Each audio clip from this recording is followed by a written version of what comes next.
तो अभी कामधना स्वामी के दरबार पे पहुंच चुके हैं। यहाँ पे लाइन से दुकानें लगी हुई हैं और अच्छी बात यह है कि आज भीड़ नहीं है, वरना यहाँ पे बहुत ज़्यादा भीड़ होती है और दर्शन करने में भी काफ़ी दिक्कत भी होती है। लेकिन आज एकदम दिव्य और शांत माहौल है। और आपको हम ये इतना बड़ा ब्लॉग क्यों बना के दिखा रहे हैं, क्योंकि हम नहीं चाहते कि हम कुछ स्किप करें और आपकी नज़रों से कुछ बचे। इसीलिए इस ब्लॉग को हम कई पार्ट में तोड़ रहे हैं। ये हट जाए तो निकले। हाँ, तो आपको ये ब्लॉग कई पार्ट्स में मिलेगा और हम हर चीज़ आपको चित्रकूट की दिखाने की कोशिश ज़रूर करेंगे। फ़िलहाल तो आइए दर्शन करते हैं। यहाँ पे कामधना स्वामी है, दर्शन हो गया। तो इतना दिव्य दर्शन आपको शायद कभी देखने को मिलेगा जितना हमें मिल रहा है। इतना सन्नाटा भी यहाँ पे नहीं मिलता आमतौर पे जितना आज है। तो बस अभी दर्शन हो गया है और यहाँ से निकलेंगे। हालांकि अब भीड़ बढ़ रही है, जैसे जैसे समय बीत रहा है भीड़ बढ़ रही है। तो अब निकलेंगे यहाँ से, परिक्रमा करेंगे और आपको परिक्रमा के बारे में हम बताएंगे भी।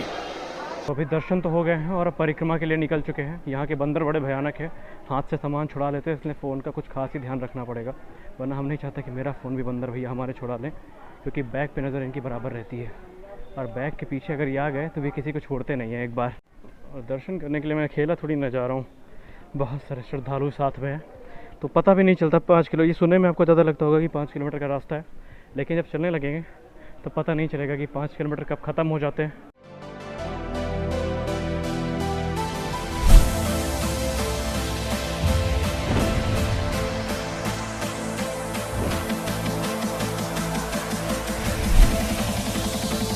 अभी तकरीबन 1 किलोमीटर की परिक्रमा पूरी हुई है और अभी 4 किलोमीटर कम से कम बाकी है। धूप काफ़ी तेज़ है और पूरा पैर जल रहा है एकदम से, लेकिन पता नहीं चला क्योंकि श्रद्धालुओं की संख्या भी ज़्यादा है ना, इसलिए पता नहीं चल रहा है। तो अभी काफ़ी इंटरेस्टिंग प्लेसेस आने वाले हैं, जो लक्ष्मण पहाड़ी हो गया और भी कई जगह हैं जहाँ के दर्शन करने हैं, तो वहाँ भी चलेंगे और देखेंगे क्या होता है। तो बोरिंग सफ़र को इंटरेस्टिंग बनाने के लिए पहाड़ों की खूबसूरती काफ़ी है और यही रास्ते से चलना पड़ेगा। तप रहा है रास्ता पूरा और यही रास्ते से चलना पड़ेगा। अभी 5 किलोमीटर की तकरीबन परिक्रमा है ये। और अच्छी बात यह है कि बीच बीच में टीन शेड दे रखे हैं इन्होंने, तो पता नहीं चलता। व्यवस्था सही है, अगर पैर जल रहे हैं तो कुछ देर टीन शेड में आराम कर लो। आगे एक मंदिर है, उस मंदिर के दर्शन करते हुए चलेंगे। हालांकि मंदिर के अंदर नहीं जाना है, लेकिन फिर भी दर्शन करने में क्या जाता है, प्रभु का आशीर्वाद लेते हुए इस धाम की भव्यता का आनंद उठाते हुए चलेंगे। कण कण में राम है यहाँ पे। आप सबने कहावत सुनी होगी ना, करत करत अभ्यास ते जड़मत हो सुजान, रसरियावत जाते सिलते परत निशान। आज पब्लिक ब्लॉगिंग में मुझे कोई दिक्कत नहीं हो रही है भगवान की कृपा से। नहीं, मैं वो आदमी हूँ जो शर्मीला बहुत है, तो भगवान राम की कृपा है, भोलेनाथ की कृपा है। जो काम कभी कठिन लगता था आज वही काम काफ़ी कॉन्फिडेंस के साथ हो रहा है। और आज सही बताऊँ, चित्रकूट आने का मेरा बहुत पहले से मन था। मैंने सोचा था मेरा पहला ब्लॉग जो होगा वो चित्रकूट में ही होगा, लेकिन कभी मौका नहीं मिला ऐसा। लेकिन आज वो मौका मिला है तो उस मौके को बनाया जाएगा पूरी तरीके से। तो रास्ते में ये राम जानकी महल भी है, शुद्ध पीने का पानी भी है, स्वच्छ रास्ता भी है, और क्या चाहिए चित्रकूट की परिक्रमा के लिए। ट्रैक्टर भी आ रहा है इसी परिक्रमा स्थल पे। भगवान भोलेनाथ, तो यहाँ पे भगवान भोलेनाथ, माता पार्वती और गणेश भगवान की दिव्य प्रतिमा, पता नहीं क्यों जाली लगा के रखे हैं, दर्शन हो जाते अच्छे से। काफ़ी बड़ी प्रतिमा है। तो परिक्रमा स्थल में आपको ये मंदिर में मिलेगा जहाँ पर राम सीता लिखा जाता है यहाँ की दीवारों में, और कहा जाता है यहाँ पे आप जो मनोकामना मानेंगे वो पूर्ण होगी। बस हम भी हर जगह राम सीता लिखेंगे। सीताराम लिखने के बाद भगवान श्री राम के दर्शन भी हो गए, माता सीता और लक्ष्मण जी की प्रतिमा भी है। और अब इस रास्ते में आगे बढ़ेंगे, हालांकि अब इसी रास्ते में आगे बढ़ेंगे जहाँ पर आगे हमको मिलेगी लक्ष्मण पहाड़ी। तो अब इस मंदिर के दर्शन के बाद अब आगे निकलेंगे लक्ष्मण पहाड़ी के लिए। लक्ष्मण पहाड़ी में रोपवे से हम फिर नहीं जाएंगे, रोपवे हमें पसंद नहीं है, वही सीढ़ी चढ़ते हुए जाएंगे। और वहाँ पर जाकर के एक घर बनाना होता है, एक मन्नत मांगनी होती है, और मान्यता है कि वो मन्नत वहाँ पे पूरी हो जाती है। तो देखते हैं क्या होता है आगे। प्रभु श्री राम, लक्ष्मण जी और माता जानकी और हनुमान जी।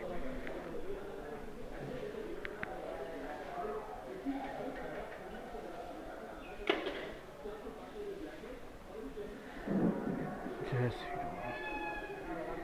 कल एक तेल लेना था हिमशंकरपुरे, हम अपने कौशाम्बी में ढूंढ डाले, कहीं नहीं मिला। तो चित्रकूट में दर्शन करते समय बताया गया था कि मिल जाएगा, तो यहाँ पे मिल गया। तो एक बड़ी सी ले भी लिए, तो काफ़ी दिन तक काम चलता रहेगा। यहाँ पे हम भारतीय अपनी औकात दिखाते हुए बिना थूके कैसे चल जाएगा। तो इस जगह पे भगवान श्री राम और भरत जी की चरण पादुका स्थल है। माना जाता है कि यहाँ पर उनके चरणों का स्थान है। तो यहाँ पे भी अब दर्शन करने के लिए रुके हैं। अब यहाँ पे दर्शन करके आगे निकलेंगे लक्ष्मण पहाड़ी के लिए। और भी यहाँ पे कई निशान आपको ज़मीन पे देखने को मिल जाएंगे। तो आप यहाँ पे आइए, ज़रूर आइए यहाँ पे दर्शन करने। काफ़ी अच्छा जगह है ये। इसके अलावा बहुत कुछ है। तो ये कुछ सीता कौशल्या चरण स्थान, तो अलग अलग यहाँ पे चरण स्थान है। कहीं पे भगवान श्री राम के हैं, कहीं भगवान श्री भरत के हैं। तो और भी कई लोगों के जो चरण स्थान है वो आपको यहाँ पे देखने को मिलेंगे।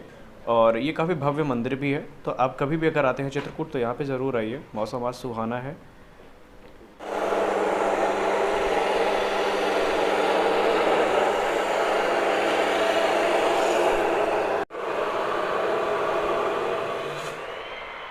तो अभी आ गए लक्ष्मण पहाड़ी पे। लक्ष्मण पहाड़ी को लेकर के एक बड़ी रोचक कहानी है जो आपको हम पहाड़ के ऊपर चढ़ के बताएंगे। हालांकि यहाँ पे भी सीढ़ियाँ वैसी हैं जैसे कि हनुमान धारा में थी, लेकिन यहाँ की सीढ़ियाँ उनके मुकाबले कम हैं, थोड़ी चौड़ी हैं।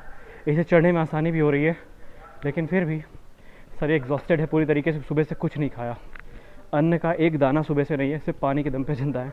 और अभी अगर खाने बैठ गए तो टाइम बहुत लगेगा, और टाइम मेरे पास उतना है नहीं। तो पहले भगवान के दर्शन करेंगे, उसके बाद कहीं रुक के खाना खाएंगे। तो ये चढ़ाई ये सीढ़ियाँ हैं जहाँ पे चढ़ के जाना है। अभी ऊपर तक हालत ख़राब हो जाएगी। आते समय रोप में आएंगे और आपको दिखाएंगे रोप वे इनका कैसा है। तो अभी तो चढ़ के जाएंगे। तो अभी हम लोग वहाँ से आए हैं, वहाँ से होते हुए आए हैं लक्ष्मण पहाड़ी में। और आप ऊंचाई का अंदाज़ा लगा सकते हैं जूम आउट करने पे। ये सीढ़ियाँ चढ़ के आए हैं और उधर लाइन से आपको पहाड़ ही पहाड़ दिखेंगे। ये पूरी पहाड़ों की श्रृंखला है। इस श्रृंखला का नाम मैं आपको घर जाके देख के बताऊंगा, अभी मुझे भी नहीं पता। और जहाँ तक हमने पढ़ा है तो ये दंतकारण्य का जंगल है पूरा। दंतकारण्य का जंगल आपको छत्तीसगढ़, एमपी पूरा देखने को मिलेगा। और ये घने जंगल हैं एकदम काफ़ी। हालांकि जहाँ पे आबादी वहाँ पे जंगल ख़त्म हो गए, बाकी जंगल अभी भी हैं। एनर्जी एकदम ख़त्म हो चुकी है, सही बता रहे हैं। एनर्जी नहीं बची, सुबह से कुछ खाया नहीं, तो मुझे लगा था कि सब काम आसानी से हो जाएगा, लेकिन गर्मी बहुत ज़्यादा है यहाँ, उमस ज़्यादा है। हवा चल रही, लेकिन नीचे जब जाता हूँ ना तो नीचे उमस है, ऊपर पहाड़ पे आने के बाद हवा मिल जाती है। तो 2 मिनट बैठ के आराम कर रहे हैं। इसके बाद यहाँ से निकलेंगे, लक्ष्मण पहाड़ी का दर्शन करेंगे।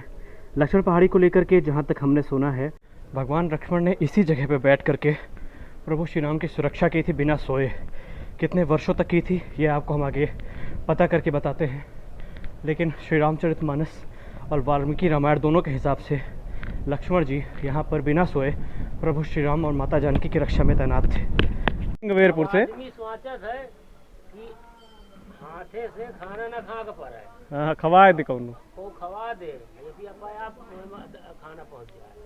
ये सोच है।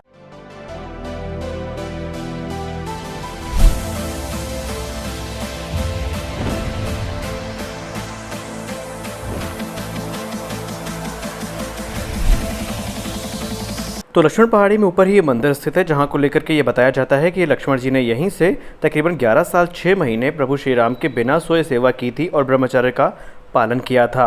और यही कारण था कि वाल्मीकि रामायण और श्री रामचरितमानस के अनुसार लक्ष्मण जी मेघनाथ को मारने के लिए योग्य थे। बताया जाता है कि तकरीबन 12 वर्षों तक उन्होंने यहाँ पर कठिन तप किया था प्रभु श्री राम की सेवा में, और बाद में फिर यहाँ से आगे के लिए वो लोग प्रस्थान किए थे। तो यहाँ पर एक भव्य मंदिर है उनका, जिसका दर्शन आप कर सकते हैं। तो इस जगह को लेकर के ये बोला जाता है कि यहाँ पर आप आइए, आप अपने इन शिलाओं से अपने घर को बनाइए और जो मन्नत आप मांगेंगे वो मिलेगी। अब आप इसे कोइंसिडेंस कहिए या जो कि भी कहिए, मैंने आज तक यहाँ पे जो मांगा है हमें मिला है।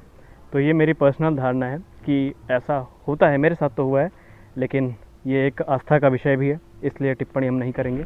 इस जगह का नाम है लक्ष्मण पहाड़ी, और श्री रामचरितमानस और वाल्मीकि रामायण के हिसाब से लक्ष्मण जी ने यहाँ पे 11 वर्ष 6 माह तक बिना सोए पहरा दिया था।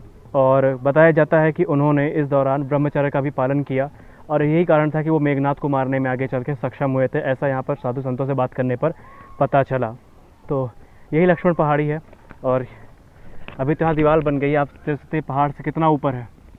इसकी ऊंचाई का अंदाज़ा आप लगा सकते हैं कि जो गांव है वो 2 मंजिला घर बना है। सामने अगर आप देखेंगे तो वो जो घर आपको दिख रहा है सामने, ये 2 मंजिला घर है। तो इसकी हाइट का अंदाज़ा आप यहाँ से लगा सकते हैं कि इसकी हाइट क्या होगी। और ये पर्वतों की पूरी पूरी श्रृंखला है, और ये श्रृंखला आपको विंध्याचल तक देखने को मिलेगी। तो ये विंध्याचल की पर्वतों की श्रृंखला है। तो यहाँ पर हम खड़े हैं, काफ़ी ज़्यादा इस समय थकी हुई है शरीर। लोगों ने कितने बड़े बड़े घर बना दिए। अभी प्रभु कामतानाथ स्वामी के दर्शन हो चुके हैं, लक्ष्मण पहाड़ी का भी दर्शन हमने कर लिया है, और अब हम आपको यहाँ के रोपवे दिखाएंगे। यहाँ पे आने के देखिए 2 साधन है, या तो आप सीढ़ियों से चढ़ के आइए, या फिर दूसरा साधन ये है कि आने जाने का 40 रुपये लगता है, आप वो रोपवे ले सकते हैं। अगर आप शरीर से सक्षम हैं, आपको किसी प्रकार का रोग दोष नहीं है, आपके पैर और सही से काम करते हैं, तो आप आस्था की भावना लेकर के आएँ और सीढ़ियों से चढ़ें। लेकिन अगर आपको किसी प्रकार की कोई समस्या है तो आप रोपवे का इस्तेमाल कर सकते हैं। और बात आस्था की होती है, आप चाहे जैसे आएँ, अगर मन आपका पवित्र है तो आपको फल ज़रूर मिलता है। तो अभी हमारा दर्शन हो चुका है, तो अब हम निकलेंगे यहाँ से।